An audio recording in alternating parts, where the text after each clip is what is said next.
Today's guest is not just mapping out fly fishing trips, he's creating something much deeper. A place where redfish blow up in the shallow marshes, permit tail in turquoise waters, and a week on the water turns in a lifetime of new friendships. The mission is simple: catch fish for sure, but also build something bigger. Community, impact, and real deal adventures on every trip. By the end of this episode, you'll know when to chase bull reds on the flats, how a simple idea became the double haul, and why your next trip might just be about more than fit.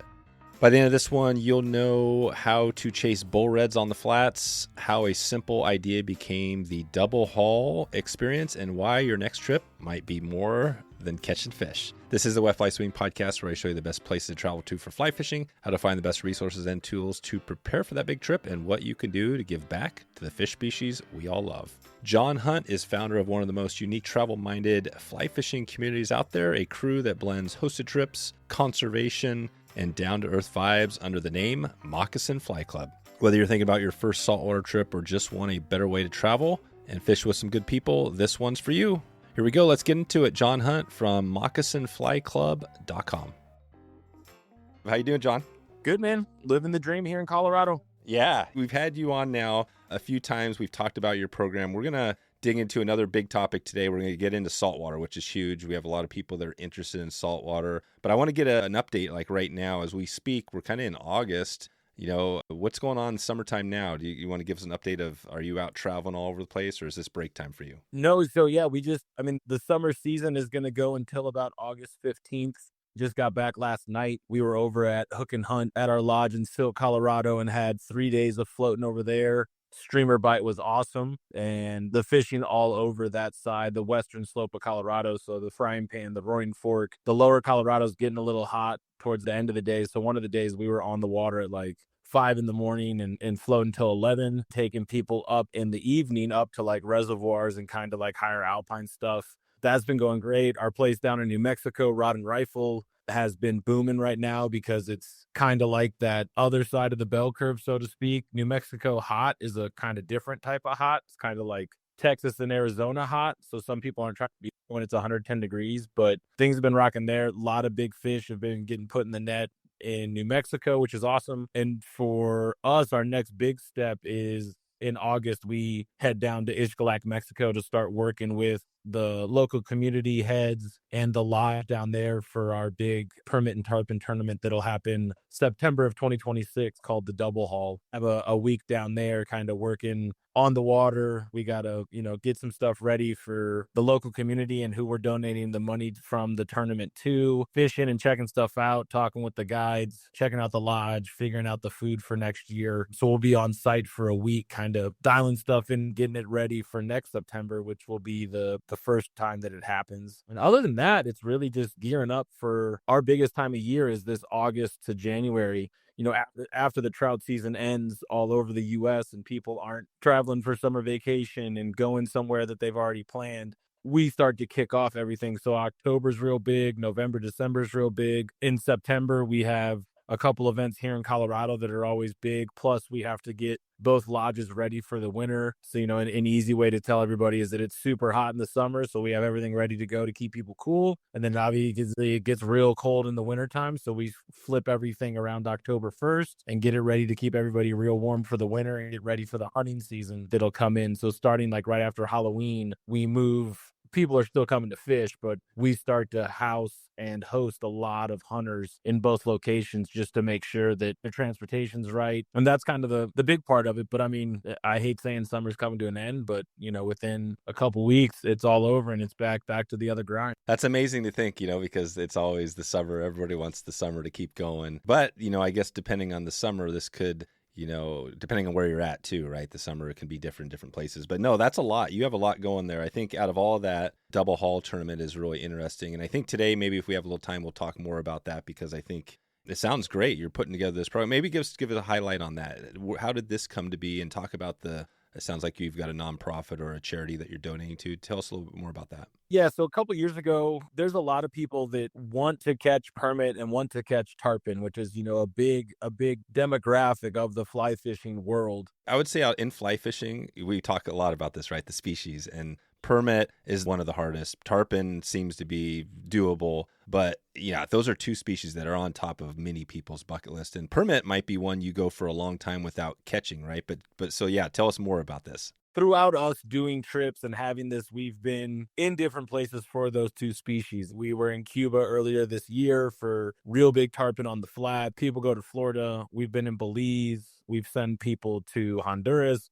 In Mexico, obviously, has a lot of it as well. 2 years ago, there were a lot of talks about, those trips are usually somewhat pricey. And when you're going someplace, the guides and the lodges that are there are, a direct impact of the financial import of people coming there. And we just started to try to figure out, where we would want to do one and how we could help. And last year, we started kind of putting together the crux of it, talking to our partners where we could be. And we're not donating to a nonprofit, so to speak, but we are donating straight to the infrastructure of the town. So Xcalak is a real small fishing community in southeast Mexico, right on the Chetmal Bay, and it's just by the Belize border. But there's not, paved roads. There's not a lot of other stuff. And our thought was that we want to be able to hand a check to the city of Xcalak to have it be used for what they want it to be used for. There was talk about doing it for the schools. There was talks about doing it for certain road improvements, or how many street lights or how many of this we could do. And that's kind of where we started on it. But also it was finding a correct partner to be able to do this so that it's not the normal price of some sort of crazy permit tarpon trip. And that's what's kind of come to be. So it'll be September of 2026 per angler. There's 5 days of fishing. So you show up, you get 2 days of training.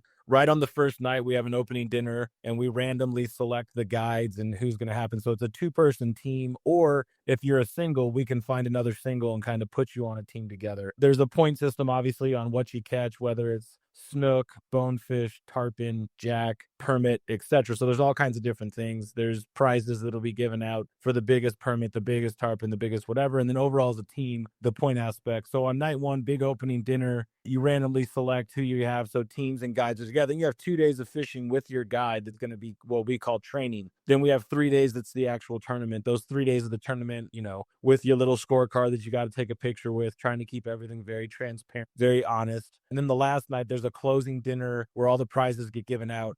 And on top of that, we have a big gift bag and thing that's going to every one of the guides for them to be a part of it. So all of our different corporate sponsors are donating stuff to give to the guides. A lot of the times when you show up in some of these places, those guides don't have flies that you can use, or they may not have line or tippet. And you have to bring a lot of the stuff with you, which is most of it where you travel around to saltwater fish. But for us, we want to be able to give something to the guides that are a big part of it, and then also give to that community and that town, city, whatever. And that's kind of the rundown. So you get 5 days of fishing, all lodging, all food, the opening dinner, the guiding, everything for $3,500 per angler. So usually these events are like $10,000 to $15,000 per team. We come out to be $7,000 per team, or $3,500 per angler. Singles can come, double anglers or one team can come. I think right now we have, of the 10 solo spots open, we have 6 left. So we have 2 teams that are already in it. And those were, again, some of the corporate sponsors and the people that we've been working with. Not only did they want to be part of it, but, they want to be able to say that, XXX brand that I'm not able to say out loud yet won the first annual double haul. We have merch up on the shop. It's the double haul. It's a permit and a tarpon in hammocks hanging in palm trees. So there's a lot of different, stuff we try to put together for it. And then on that closing night, when we give out all the prizes, we're also handing a check over to the city of Xcalak, or whichever department we decide to do after this week down there. And they're able to use the funds for whatever. For us, it's more about making sure that they get the money and having it for what they want to use it for. For us as a business, we'll figure out how we need to do that. It isn't necessarily a nonprofit or 501c3 because it's in Mexico, but this is, something for us to try to continue to give back. We take nets down and do a bunch of education in the Brazilian Amazon about fish conservation and trying to help the dolphins not eating all the peacock bass. When we go to Argentina, we help out with the biological research of tagging and tracking the golden dorados. We didn't have anything with permit and tarpon and certain things, so we wanted to make sure that we were able to find a way to kind of have some sort of impact, whether it be big or small. And so that was what this double haul has turned out to be, and we're open for it. And I mean, I think we're going to get into other topics about how you start getting into saltwater fishing. If you've never saltwater fished, obviously you could come down to the double haul and you will catch fish. You will catch. So this is the one. So if you were brand new to saltwater, never done it, this could be a tournament that you would recommend.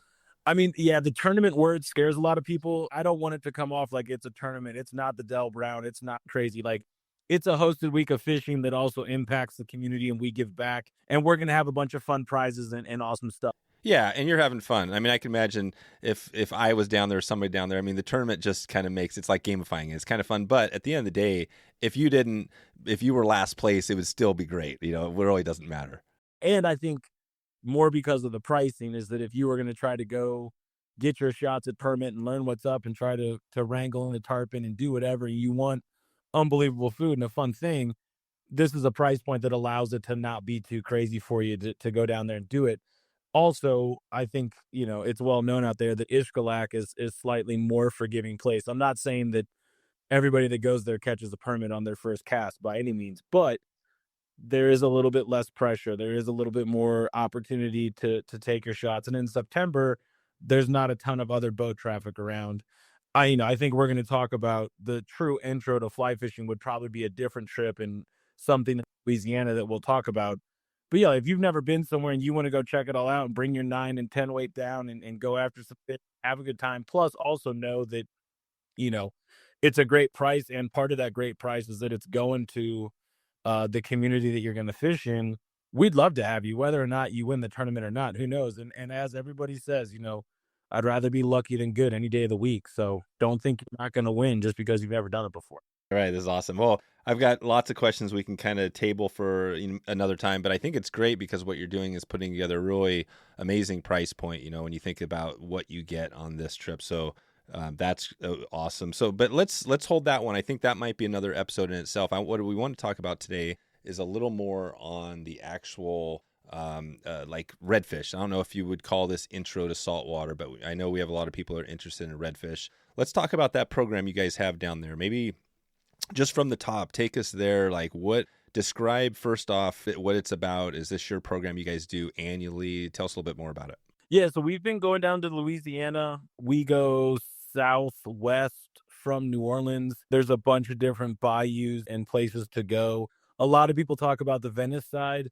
We haven't really done too much there just because we've been always trying to get a little bit outside of where that crowd was. But it's been 4 years now. We started doing trips down there and it's grown into it. So like this November, December, and January, I think we have 6 total trips going down there. And our program is 5 anglers and a host, includes ground transportation. You get picked up at the airport. You get driven all the way out into the bayou. It's about an hour-long drive. You're there for your 3 days of fishing. We have found that 3 days of fishing allows, if there is one bad weather day or a day that you have to only do half day of fishing because of rain or wind or something, it comes up that way. It includes all the lodging. We do an opening dinner. It doesn't include drinks in some of the dinners just because we usually eat at a marina, and it also keeps that price point down. So for $2,500 per angler, you get 3 days of fishing, 3 nights of lodging. Because it is domestic, we fly in day 1, then we fish day 2, 3, and 4, and the evening of day 4, everybody usually flies out, or some of the clients, we head back up to New Orleans, and they stay in New Orleans for that night, and you can, stay and get some food, hang out in the hotel, go do whatever, see a show, catch a athletic event. But we have been doing that one for so long now that it's kind of like a rinse and repeat for us. We usually have hosts down there for a week. They do 2 separate groups, 3 days on the first end, stay in New Orleans, pick up the next group, 3 days on the next end. And I think what we really talk to people about is that if you want to get to the point that you're chasing permit, tarpon, bonefish, peacock bass in Brazil, golden dorados in Argentina. If you want to get to that point, which we kind of base it more around bigger rods, standing on a skiff for the first time, sight fishing, working with a captain that's, kind of telling you, sometimes barking, sometimes whatever, getting you in those zones and in those experiences. And I equate it a lot to practice. Like, if you want to go do something specific in the future, let's start practicing now and practice where it's cost effective. You're going to get a lot of shots. You're also going to be able to practice fighting a 15-pound, 20-pound, 30-pound plus fish. That's what we really use, our redfish trips for. So you're gonna be casting 9 weights. You're gonna be sight fishing and trying to put it on a fish's head that's either tailing or moving in a certain direction. You're gonna be on the front of the skiff. You're gonna have to listen to a guy that's or woman who's telling you where to cast and what it looks like and getting into the situation. You're gonna have to make the cast, strip, set it on the fish, fight the fish, get it into the net. Like all of those things, some people are like, ah, yeah, I'm going to go down to wherever and catch this fish. And if you've never done it before, it takes a little bit of practice. And it's not necessarily that you got to be able to double haul 60 feet and put it on a dinner plate.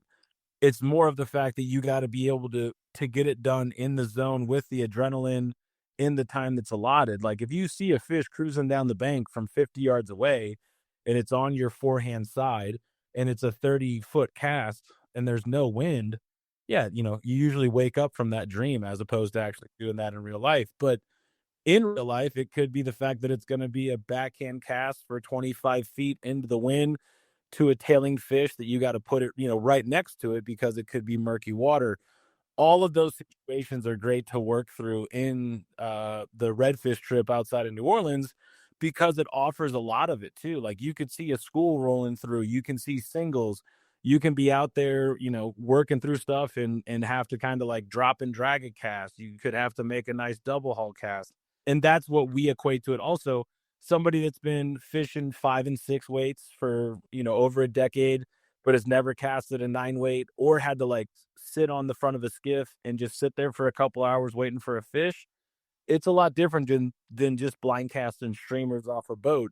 And all of those things we like to talk to our clients about. If you want to do some of these other trips that we have, this is probably something where we can start you now. It won't cost as much. We know that there are fish. We know that most people are always catching fish.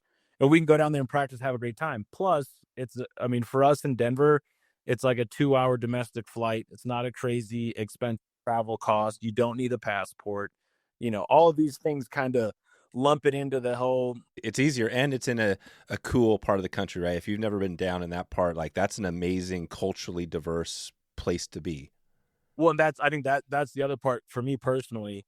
A lot of it is just the food in general. I think in 4 years and probably close to 20 trips, we've only caught 1 redfish that's been below the 27-inch limit, and we did keep that so we could have redfish on a half shell, which we don't really do. A lot of them, we just put them all back. But I mean, having your charbroiled oysters, having your gumbos, having your poor boys, having your red beans and rice, like that whole aspect of the culture down there is, alligator bites or alligator pepperoni pizza and all of this stuff that you get to do while you're down there. Plus, there's a lot of people that have been to New Orleans and seen Bourbon Street, French Quarter, Trent, other stuff. I mean, we're an hour outside of that. We're in a whole different world, so to speak. I have a lot of clients that when we get down there, they're like, man, I didn't even know. One, you're still seeing devastation from Hurricane Katrina, which was how years ago, plus whatever other hurricane, the shrimp industry. A lot of it looks like kind of like the Forrest Gump aspect of the movie with shrimping and all of that stuff is really cool to see. And in that place specifically, we're always talking to our guides about different stuff. We can bring down supplies for them if they need stuff for fishing or if they need parts for a boat or whatever it's going to be. But that trip, you are correct. It's great on the water and it's great off the water, and it's usually a group of 5 people that are either trying to get to the future of their fly fishing experience with salt, or it's people there that are like, you know what, I've heard and seen, and I've always wanted to feel what this redfish is like, and I a bull, in our opinion, is 20 pounds plus. Some places go by like 35 inches or 30. Like there's different ways to call it a bull. But right after the cold snap that happens in October, middle October, etc., those big bulls start coming back in from the ocean where they've been spawning, and they're up in the marsh and up in the bayous, and they're hungry because they just got done spawning. So I mean, I've seen it often where you may get 2 or 3 shots on the same fish and you still catch the fish. It just didn't see the food the first couple of times because it's eating other foods. I've seen people put a fly on a fish's tail and it turns around and eats it. It's a forgiving type of experience to be in salt and to be able to have that happen, and also the fact that it's such a big fish. I mean, people you wanna talk and I mean, here in Colorado, we talk about inches. So, in the past week or whatever, 22-inch brown or a 20-inch chunky rainbow. There's no inches, right? I mean, you're talking about a 16 and 18-pound fish that's on a 9 weight, spinning a skiff around in the water while you're fighting it. Those are awesome experiences to see happen, and then afterwards, you know, everybody can go have a beer and eat a soft shell crab poor boy or have shrimp or crawfish or whatever. Sounds amazing. I mean, again, this is a great intro because you painted, part of what this is. It's an opportunity to get some action. It's not going to be likely like Permit where you're sitting there, not quite that level, but and then just the area, and then the price too. I think you're smart on doing this because you've got a price point that's low enough that more people can do. And it's a fully guided. But let's go on timing. So the question is always when to go, and I think that we obviously love to go when you want to get your best shot at it. But what would you say to that? Somebody's sitting here, we're talking to you, maybe we got a few people coming with us on this trip. What does that look like? What would you recommend for timing? So the season technically, a lot of people start October 1st and they go till the end of February. I have been there personally fishing on October 1st and the beginning of October. It's a little different. And not that it's, instead of having in 3 days you may have 25, 30 shots, maybe you have 15. The timing would be like middle of October right after that cold snap happens. You want to be there, and that obviously is super challenging because I mean we're like when I'm there this November, I'll be booking next November's dates. So we have now after the first couple years we've moved. We pretty much go from like the 10th of November to the end of February, and we do two different sets of 3 days: November, December, January. And then February we leave open, and there's usually people that kind of fill in as we get closer to it. Most of the guides are booked pretty solid. We're able to kind of work it where I mean, I have people calling me now asking if they can get onto February because they missed the other dates. But I mean, me personally, I like the November, December. Granted, I'm in Colorado, so like when I fly from here to New Orleans in November and I get off the airplane and it's 65, 70 degrees, I feel like I'm in Bermuda. So it's awesome in that realm. Now I'm wearing, probably bibs and a raincoat. You have to be ready on the water for whatever's going to happen. It could be windy, it could be rainy, it could be etc. Obviously, last year, or the year before, was the crazy thing where we got snow down there at one point. Um, but I would tell you that for me to tell you the perfect time, I think anywhere between November 5th and January 20th is probably good.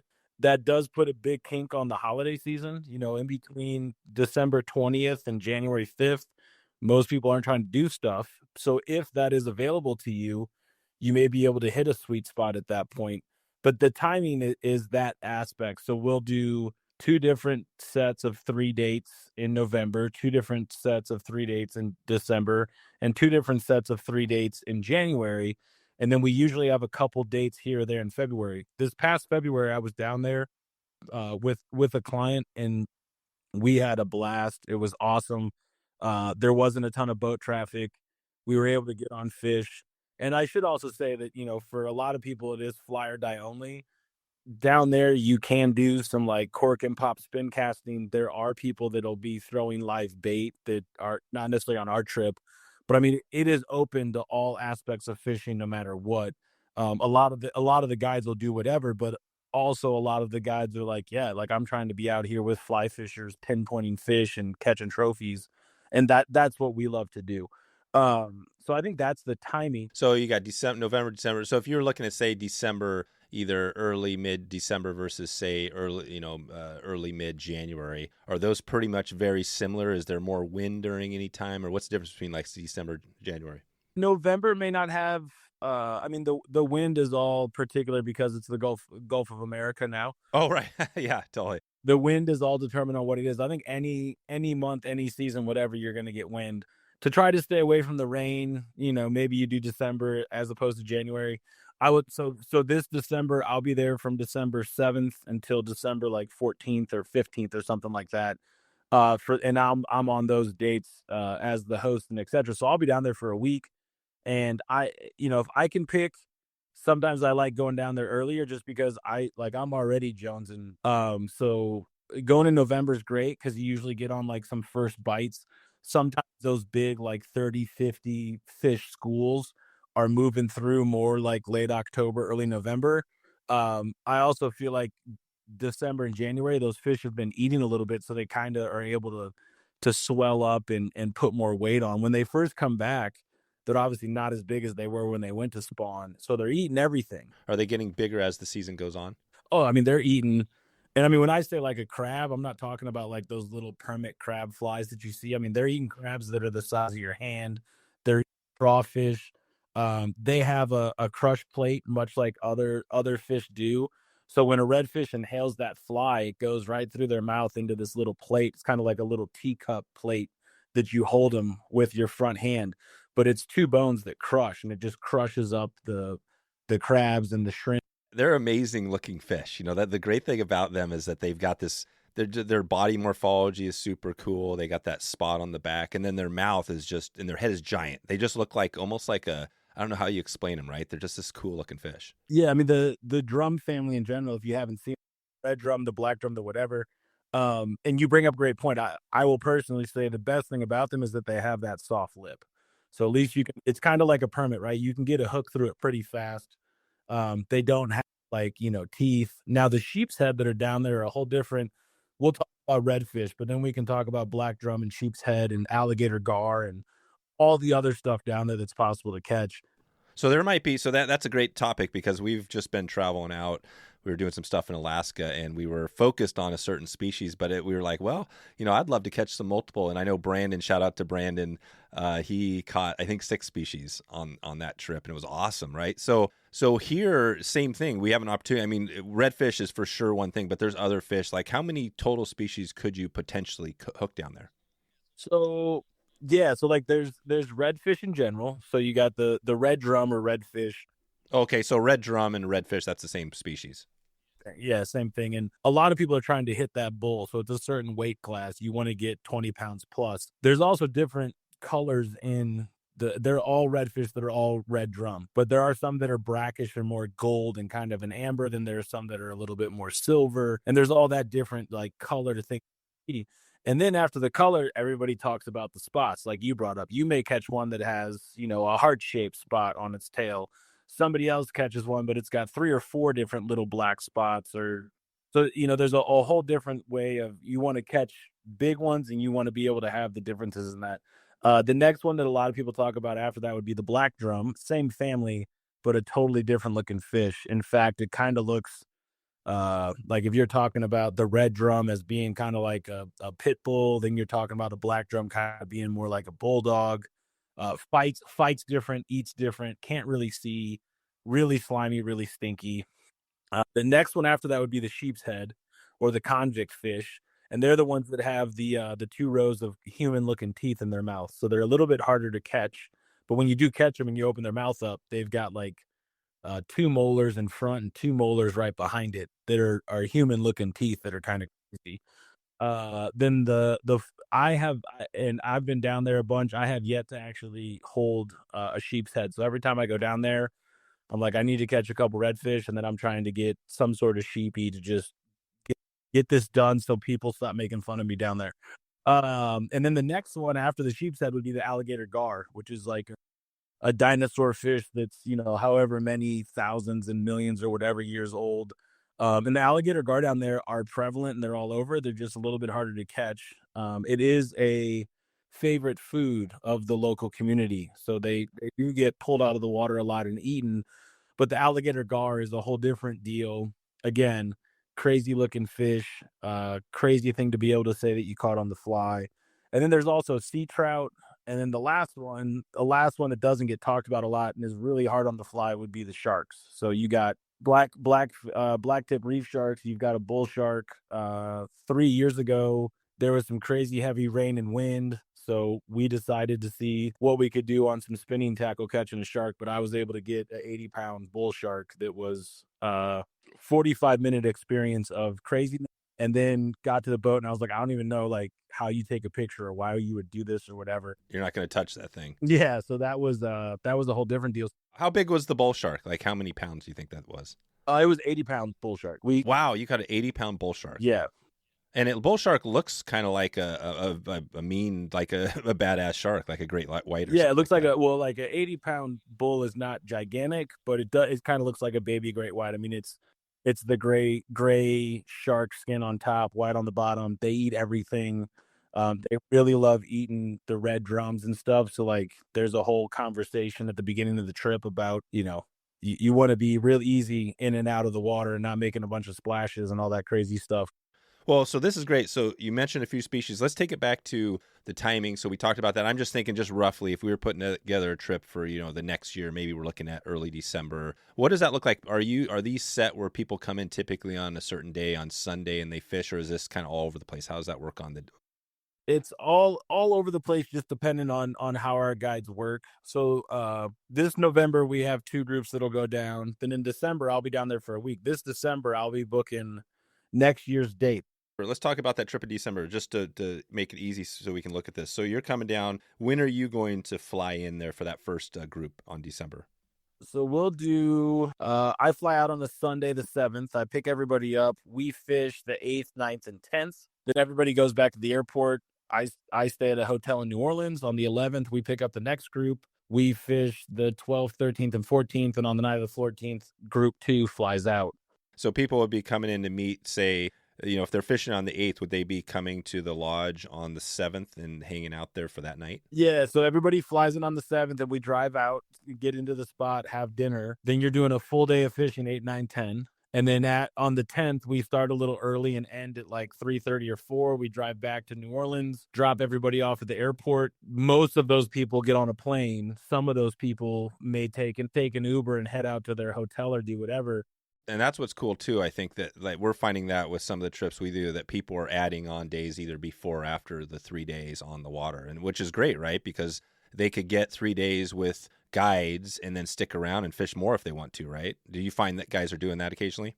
I will put it out there, I have younger kids. So for me, I will say this out there because there are diehard fishing people and then there are diehard travel people and there's a mix of both. Like I even though it's work, I'm trying to get in and get out. I don't necessarily have an extra day because then that means that when I get home, everybody's not as happy. But we do have a lot of people that are maybe their kids don't have kids that are out of the house, do whatever. And they're like, yeah, I'm going to stay and fish an extra day. But then there's also the whole other travel vibe where there's like, well, I fished my 3 days. I've gotten it done. Now I want to go see a different part of this area and stay and enjoy whatever. Especially in New Orleans, you can see live music. They have professional sports. You can go on a foodie tour. You can check out everything. If it was me, I'd be eating beignets and going to see live music because the food and the music is awesome. But you are correct on any of the trips. I mean, pretty much anything we do year round, there's always those conversations. Like if you got a 10-hour layover somewhere, do you want to go out and do something instead of sitting at the airport the whole time? If you get back, like in Brazil, we get back super early on a charter flight the last day. And that last day is going to the SIG's tropical zoo and going to check out some foodie stuff. And then at night, you're flying back to the States. The talk for next December would be is that we'll figure out whatever dates they are. And we got 5 spots that can be on that, or I guess 4 spots. What's the total? If we were putting together some people, what would be the total people that could fish there? So, and I mean, it really goes by boats.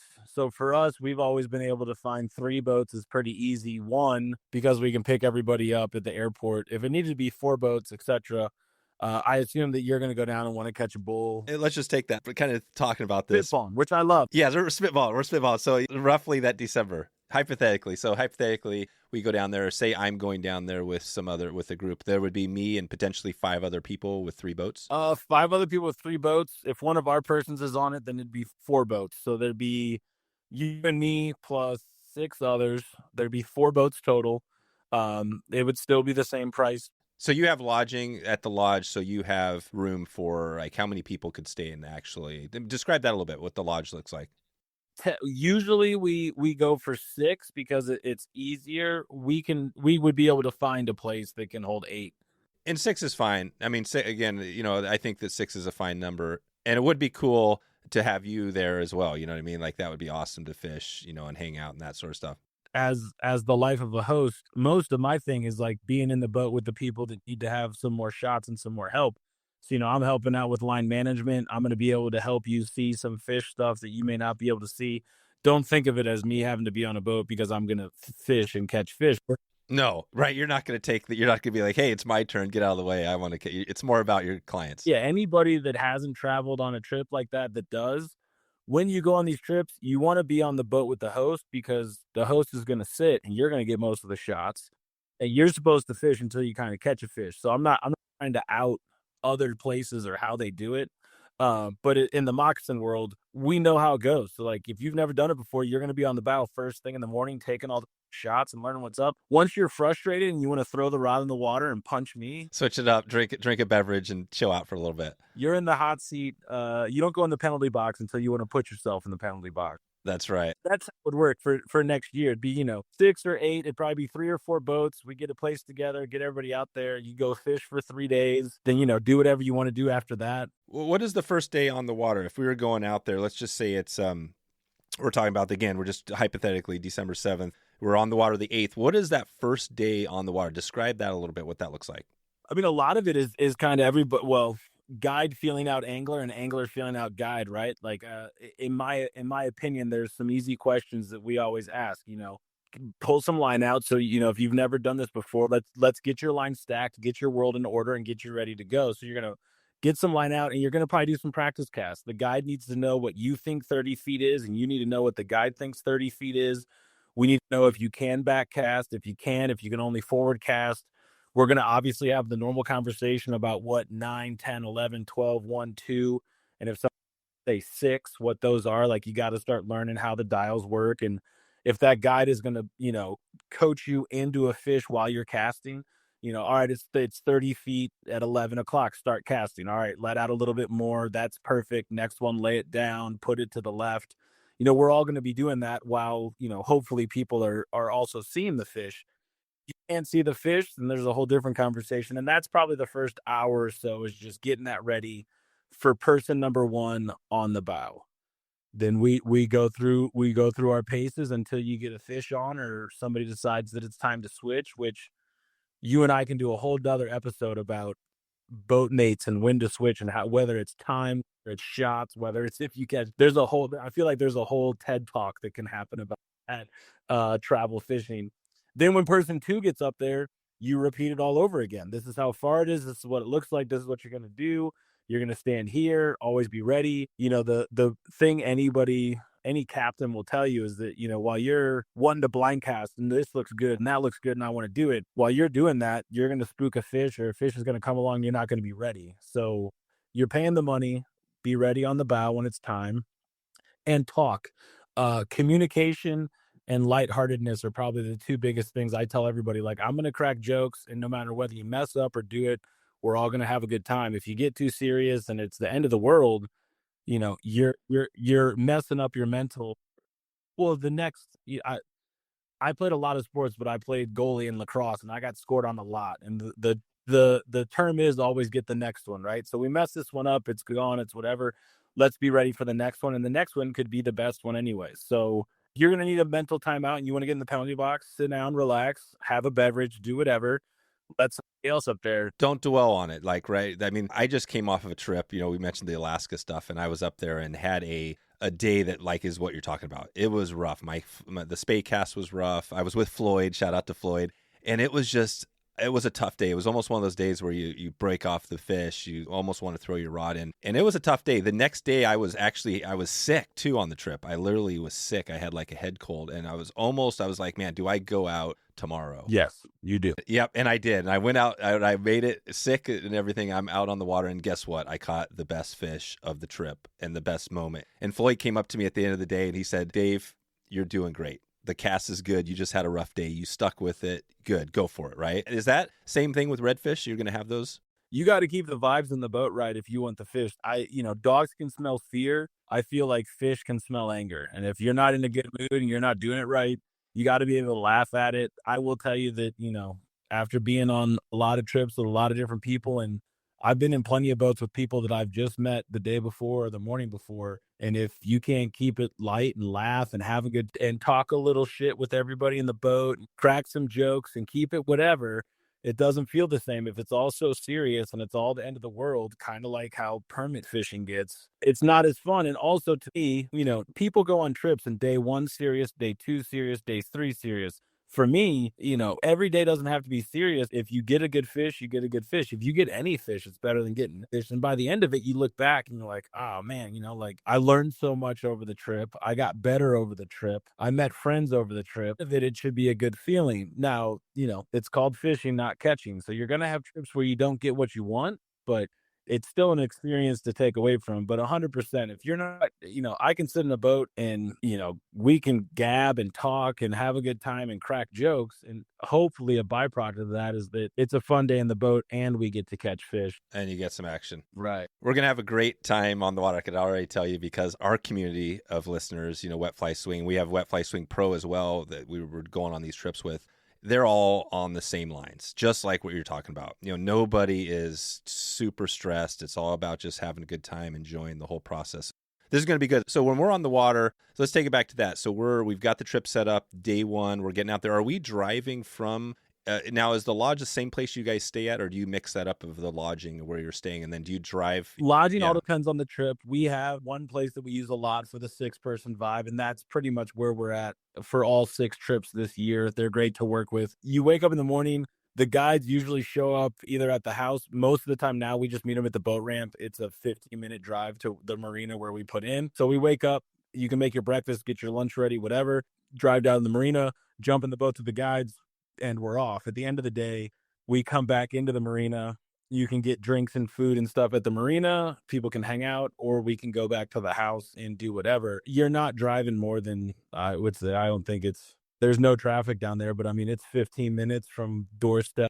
Okay, so we're all driving, and likely people have rental cars because they're coming down from the airport sort of thing, or We'll have rental cars ready to go. Okay, so you literally get your plane ticket to, are they flying into New Orleans, or what's that look like? Yeah, MSY. MSY, okay. Louis Armstrong International down in New Orleans. You'll land there. Either guides on your flight and you go get the rental car with, or host is on the flight and you go get the rental car with the host. Oh, so we're flying. So this is cool. You're setting up. Are you doing all the setup, like the flight stuff, like letting people know so you're all on the same thing?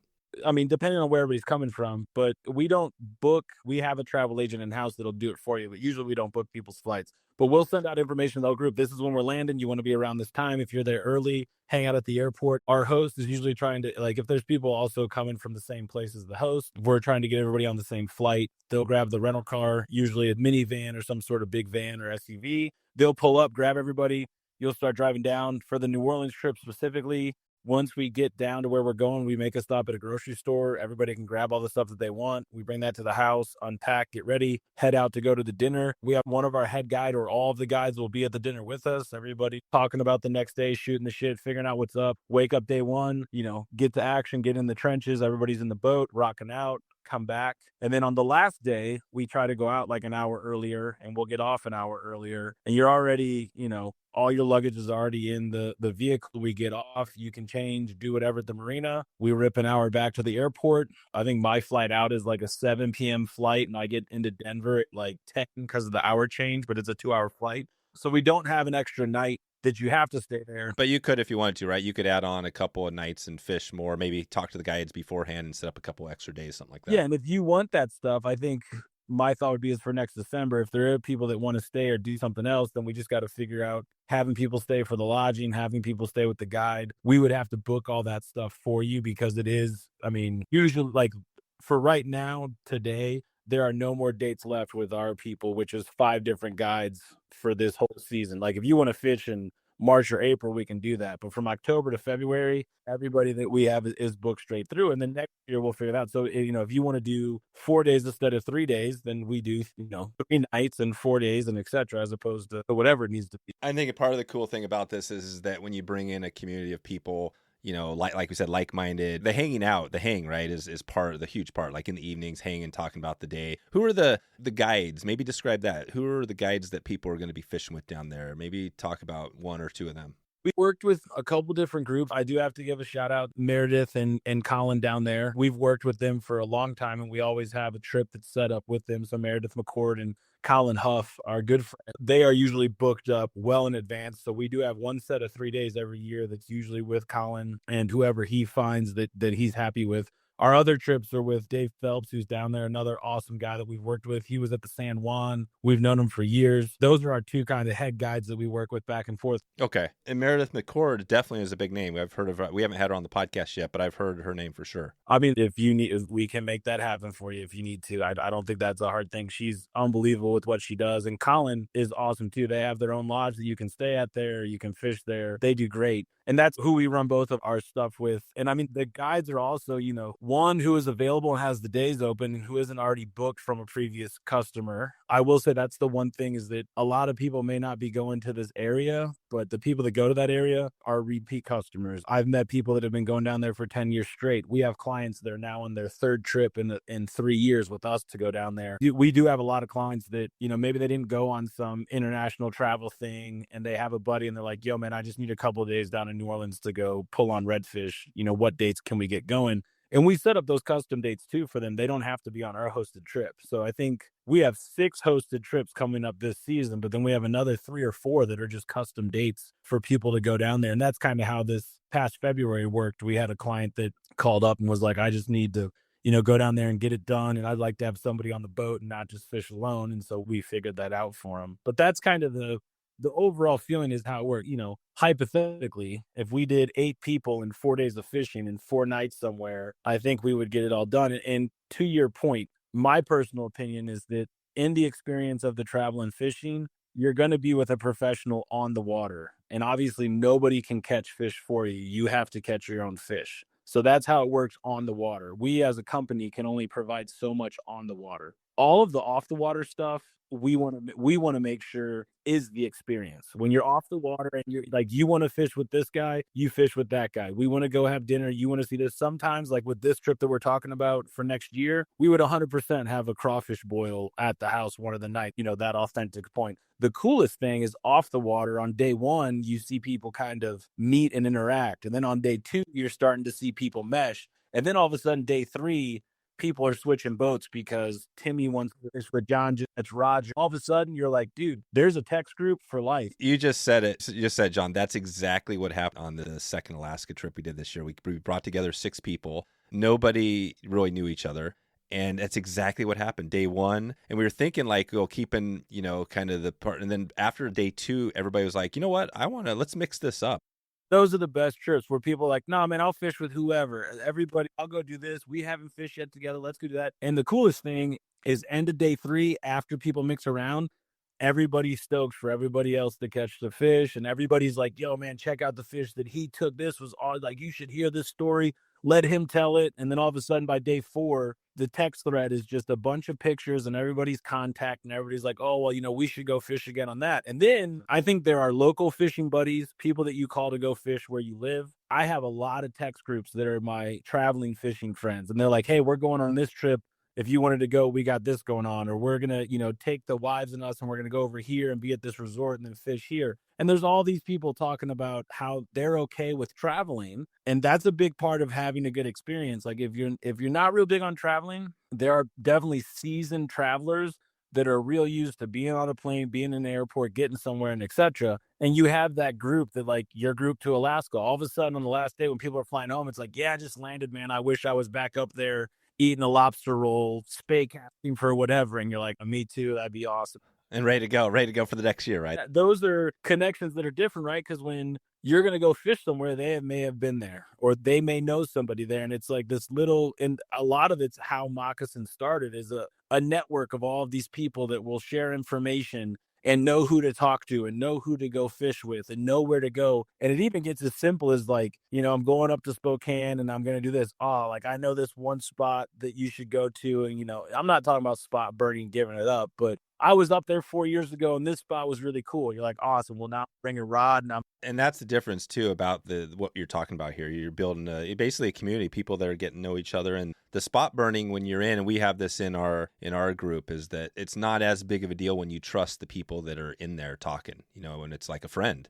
Oh, 1,000%. Yeah, well, I mean, it's also people that are like, you wanna go catch a fish, go catch a fish. If you're traveling around and have never fished there, that's the information and the beta that you need to be able to even have a pseudo easy day. Going to check that out. But watching that trip go from people riding to the airport and shaking hands and asking everybody where they're from and etc. Then they talk about where they've been fishing. Then they talk about family. Then all of a sudden people will switch boats. Then all of a sudden you're like, we're all friends now. And that is a progression that is awesome to see. But I will give a disclaimer, that doesn't happen every trip. So when you're on those trips, enjoy it because it's unbelievable and it's the top of the mountain. There are other trips that are not as cool, and that's where the host and us have to go to work and start making it better. Yeah, you guys are there. No, this is great. Well, this has been awesome today. We haven't really got into tons of the tips and tricks, which is great. But I do want to take it out of here now with, we call this our today's top 3 segment. And today, like we mentioned, this is going to be presented by obviously not only Moccasin Fly Club, but Wet Fly Swing Pro, which is our community where we're building these trips together. And people can check that out with Fly Swing Pro. We're going to be opening that back up here next month. So that's going to be awesome to be talking about that. But in today's top 3, I want to hear some tips, like maybe 3 tips on redfish. So we painted the picture of what this is about.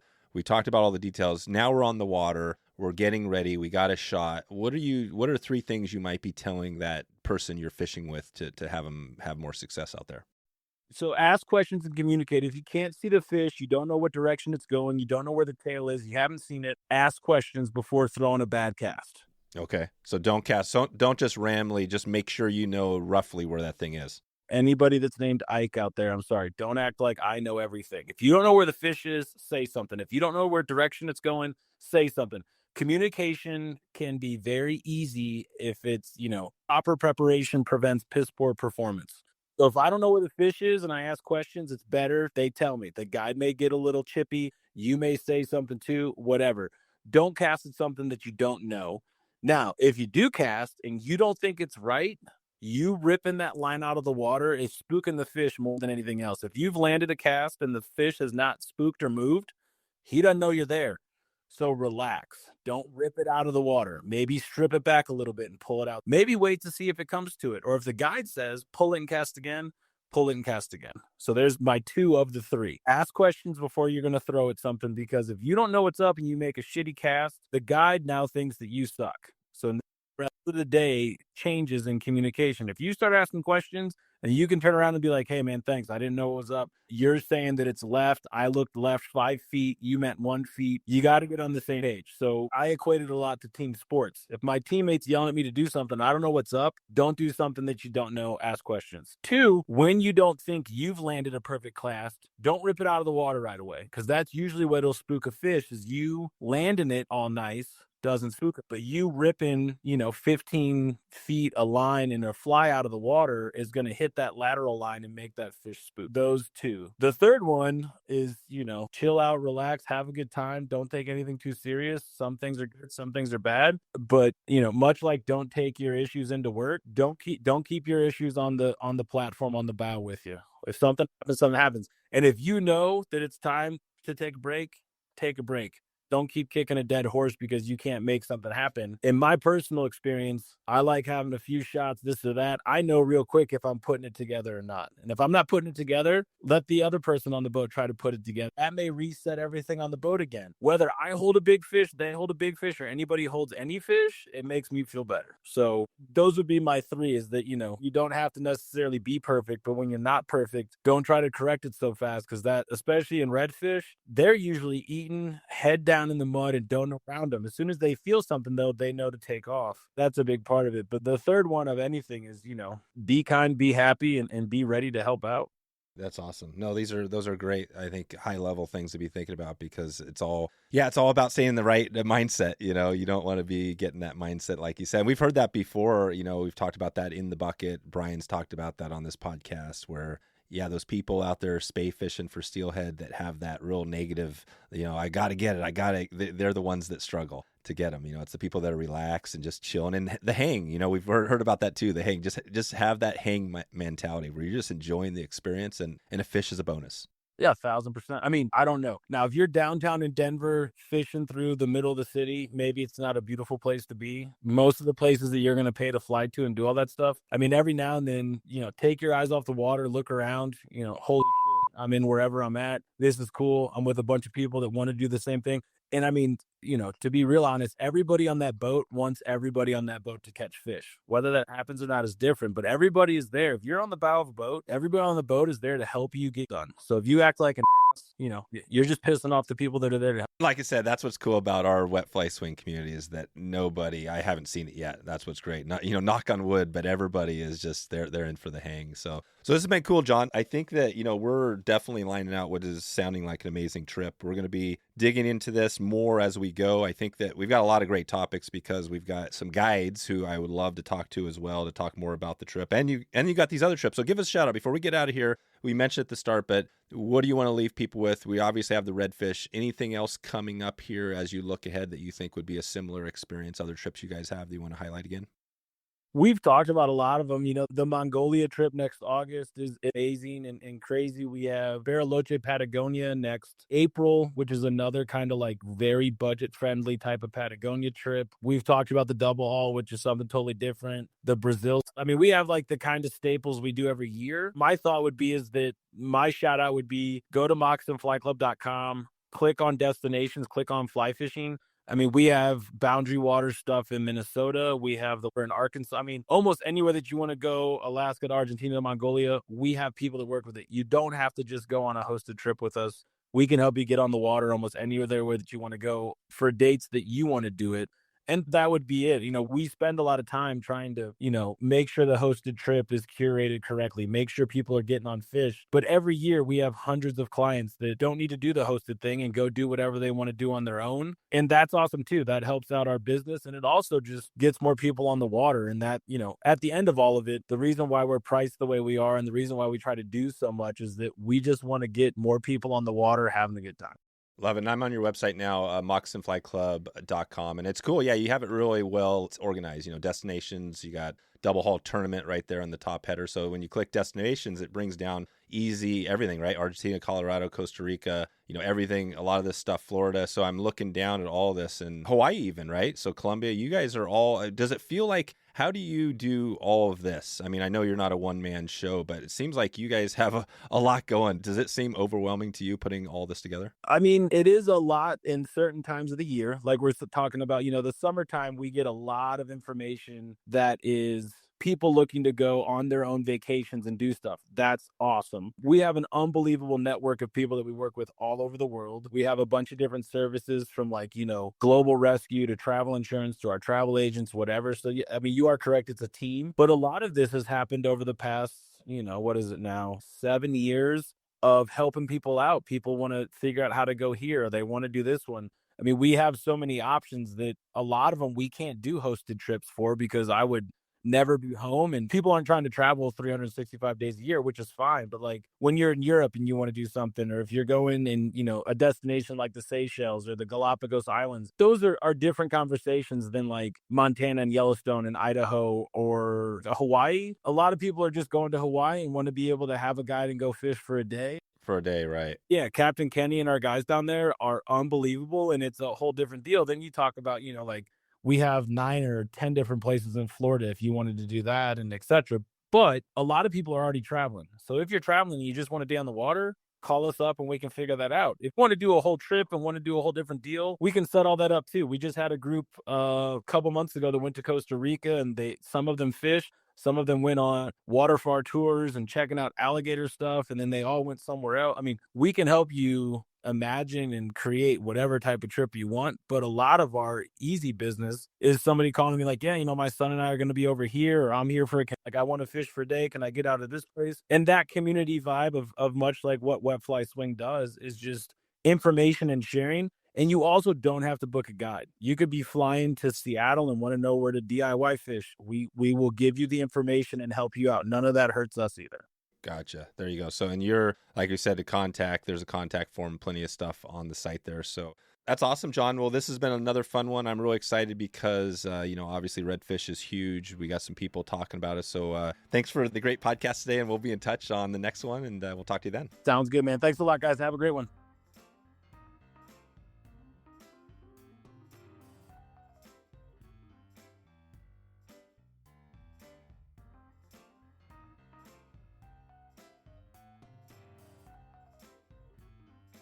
You can find more from John if you head over to moccasinflyclub.com. You can follow him on Instagram as well, Moccasin Fly Club, at Moccasin Fly Club.